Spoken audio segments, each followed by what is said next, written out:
Hello and welcome everyone to the Solo Multimedia Podcast, where I give you my unfiltered takes straight off the cuff. And today I'm going to be talking about the new Zeal Ardor record. It's a self-titled album. It's the third record the experimental metal outfit has produced. And just straight up, if anyone hasn't heard of Zeal Ardor, they're one of the best kind of like first impressions bands I think I've heard in forever, because they have a really unique sound. So if you haven't listened to them, I'd highly recommend them. And this record's not a bad place to start by any stretch. But essentially, what the band do is they pull in different flavors of extreme music, largely black metal, and they fuse it with kind of like essentially gospel songs, like like spiritual kind of like gospel vocals, I guess, and those kind of melodies. So yeah, that's the sound. It's definitely a very unique approach to, to anything, I suppose. It just stands out within the broader landscape of metal, I guess. And I think the first record that they produced was Devil Is Fine. And I heard about them at the time they released this, and I remember thinking that the record was good, but not great, leaned a little bit too much on the gimmick, and the songs weren't necessarily as strong as they could be for the most part. Some of them were awesome, but a lot of them kind of felt a little bit gimmicky, unfortunately. However, this kind of changed on the second record, Stranger Fruit, which I ended up really, really liking. It just fused the two sounds much more confidently together. It didn't feel so much like it was here's a gospel section, then here's a metal section. Everything was more woven into the whole song, and everything flowed a lot better. Plus, just straight up, the hooks absolutely slayed all across that record. There were so many really memorable hooks. And after that, I was a little bit like, I don't really know where the project can go from here, because I feel like they've pretty much done the sound almost as well as it could be done on Stranger Fruit, and it was on that record. It was definitely apparent that it needed a little bit more variety to really be like a truly excellent record. Even though I think it is pretty great. So I think they were definitely testing the limits of the style to some extent. And all of that brings us to the new one, which is 4 years later down the line from Stranger Fruit. They have released, I think, a couple EPs or something in the interim period, but I haven't actually checked anything out. And the first thing that struck me of this record, which I'm happy about, is it definitely did have a fair amount more variety to it. So, like, they've added a pretty big industrial metal influence to this record, and they've traded out some of the catchier, hookier stuff for some more intense, just straight chugged, or like, more almost like just more heavy passages, essentially. I was reminded a lot of bands like Ministry on this thing, even some Strapping Young Lad here and there.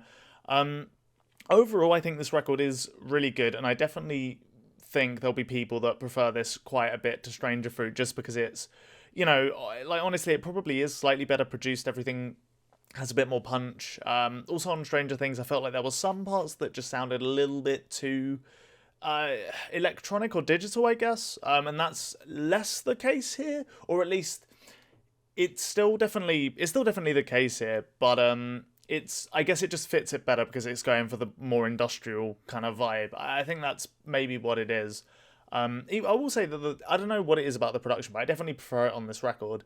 But from the get-go, you kind of get a tone setter that introduces a very industrial kind of like droning bass. So that sort of like sets more of your expectations for this one. I think, if I remember correctly, Stranger Fruit opened with a more gospel cut, so it kind of makes sense that you would prep the audience to some extent. That's not to say there weren't elements of that on the intro cut for this, but it was an instrumental cut. It was a tone setter. I thought the stuttering lead effect was a little tacky, but overall I thought the song was fine. And then the first like proper song is where it really starts to differentiate itself from the previous album. So this one really reminded me of Strapping Young Lad on the chugged guitar parts. It's a decent opener, but it largely did pull from a lot of the same tricks as the previous one, just with an industrial metal tinge. So it was just a good way to open the record, because it essentially shows you that the band are still fundamentally the same, essentially, still fundamentally bringing you the same fusion, but it's also showcasing its new tricks, I guess you could say. And across this record, you've got a decent amount of songs that will kind of ape this. For my taste, I feel like there were maybe a tiny too many, especially considering this record does have a decent number of really good experiments that go over really, really well. Unfortunately, most of them are contained in the first half, but Immersion, I guess is how you pronounce that. I have no idea.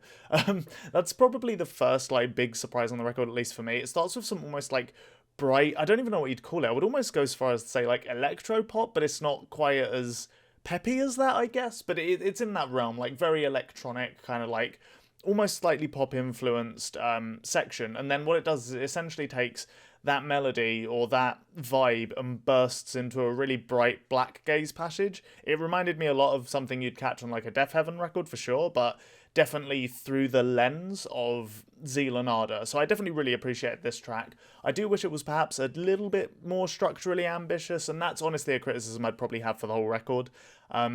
I don't think anything on this record goes really that far beyond the 4-5 minute mark at most, and as a result, a lot of the songs, and this was a problem on Stranger Fruit as well, a lot of the songs do kind of just end up trading between like a clean verse, a heavy verse, a clean chorus, alternating between those two, and then having some kind of an outro. And that's definitely still the case here, but overall the band's sound is so distinct, I almost don't mind it so much. And on Stranger Fruit, a lot of the songs were just straight bangers, which this album definitely doesn't have as much of. There are a few of them, but like I said, it traded out a lot of those hooks and the catchier elements for something a little more sinister, something a little more dark and industrial, which I can definitely appreciate.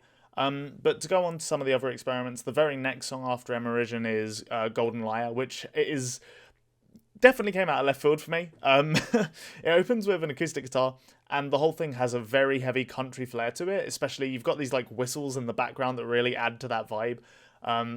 Again, it's not the most structurally ambitious song, but it was an enjoyable detour from the heavier cuts on the record, and the few extra layers at the end definitely added something to it. Overall, just a solid song with a good vocal performance. I really enjoyed it.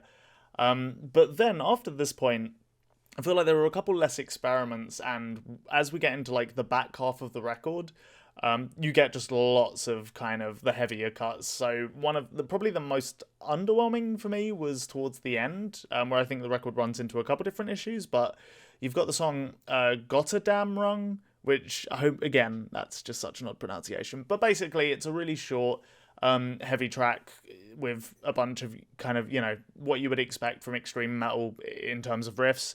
But because it was so short, it just didn't leave much of an impact on me whatsoever. Fortunately, that's surrounded by two of the strongest songs on the record overall. So Church Burns opens with a very gospel passage, and it trades off with one of the heaviest riffs on the album, I'd say. And it's definitely a song that, for that reason, could have been on Stranger Fruit. But overall, it's a solid song. If it was on Stranger Fruit, it would have been maybe not like one of the highest highlights, but definitely like a solid song on the record. And then after Gotterdam Rung is Hold Your Head Low, which is probably the best song on the entire album. It opens with a very sinister and smooth gospel passage that builds with rock instrumentation, and eventually it just breaks and bursts into one of the more wintry black metal passages on the album. But what I felt like this song displayed was that every element of it weaved together so much better than I think I've heard Zeal Ardor do in the past, really. It's definitely, like I said, a huge highlight on the record, probably one of the best songs on the record, just because it all comes together really well. The track progression is really strong as well. Like, elements come in at a good pace, so the track doesn't ever feel like boring or anything like that, but at the same time, it doesn't feel like a gimmick. Everything just feels like it's building on top of each other, and after one of the like heavy verses, it comes back down, one of the heavy choruses, it comes back down into a quieter verse. But instead of just killing all the momentum of the song, it has some elements kept in that give it a good sense of momentum. It's just a really well written song, catchy as fuck. Really recommend that one. It's an awesome song. Like I said, there's a couple other tracks that reminded me a bit more of Stranger Fruit, much like Church Burns. Feed the Machine is definitely one of them. It does the same thing where it bounces between those two influences. But one thing I do want to say is that the fact that it brings in the industrial metal influence is pretty much apparent on every song on this record. So there's nothing on here that's going to 100% just feel like exactly something that it could have come off the previous album, with the exception of maybe Church Burns. That might be like literally the only one. But yeah, no, overall, really enjoyed this album. I've kind of listed a decent chunk of my highlights. I guess I should mention I don't know, the last two tracks, I don't know why they're laid out like they are. So you've got JMB, which is one of the most frantic songs on the record. It's like 2 minutes, features an almost alt-rock riff, with really busy drum work over the top, and it trades off that with some more heavy passages. There's, I think, one section of the song even sounded like the tiniest little bit mathcore-y to me, but I can't remember if that was that song or a different song. But either way, short track, loads of impact, really good. I don't know why it's the final proper song on the record, because the actual final song on the record is essentially a very washed out electronic cut. It sounds more like an interlude than anything else, and I liked it. It's a good break from the heavier cuts, but I just don't know why this wasn't like, smack bang in the middle of the record or something like that. And I don't know why JMB was where it was, as opposed to maybe, I don't know, just somewhere in the mix, really. It would have broken up some of those really heavy, just wall to wall, like here's a bunch of chugged riffs kind of tracks. Instead, it's here at the end of the record where it has, I feel like, the least impact overall, especially when you consider that Hold Your Head Low is the final track, ignoring the last two, and it would be it's like one of the best songs on the record. It really fits as the last song as well. So I don't know why the record's laid out like this. I guess I'll mention, maybe, I think there's a couple of highlights. So I think, yeah, Bo was another big highlight as well. So that it opens with a bunch of quite unique sounding parts in general. So you have this like heavy droning buzzsaw bass and this really weird like stuttering low key lead sound. I don't even know what instrument it was. It was probably just a guitar effect, but it sounds really cool. And the vocal performance just works incredibly well over the top of it. It's another short song. I think it's only like 2 minutes long. But overall, it was just really impactful, and all the elements are held together very well by a really heavy tom sound that just holds the whole structure of the track together. So that was a really cool song. And then I think I've mentioned most of it. I Caught You I haven't spoken about, and that's because it just wasn't really one of my favorite songs. It's one of the heavier songs on the record. It has one of the heavier riffs, but I thought it was just okay. There's a kind of one of the lead effects on this song almost sounds like a just siren going off, which was kind of cool, but I don't know, that was the only real thing that stuck out to me on that track. But yeah, overall, I quite enjoyed this. I don't think it was as good as Stranger Fruit. I like the fact they're mixing it up a bit more. I like the fact it's a bit more varied than Stranger Fruit. That's nice. And I'm sure there's going to be a ton of people that prefer this one to Stranger Fruit. It just strikes me as that kind of record. I feel like there's some elements that are definitely improved. But I just wish... I mean, really, I can't even point to too many issues with any individual songs. It's just, I wish that overall the record was laid out slightly differently. And maybe if you just cut like a couple songs off it, I feel like each track would have stood more on its own. But hell, maybe that'll become more apparent on repeated listens. But just as a first listen, this was, a really solid record. I enjoyed it quite a lot, even though I don't think it's like truly brilliant or anything like that at this moment in time. But yeah, if you're looking for something a little bit different in the extreme metal world, Zeal Ardor definitely fills that role. So don't sleep on this record. It'll be if you're into extreme metal, be a really fun listen at the very least, so don't deprive yourself of that. But I think it's pretty much everything I've got to say about this. Cheers for listening, and I hopefully will see you all around, right? Peace out.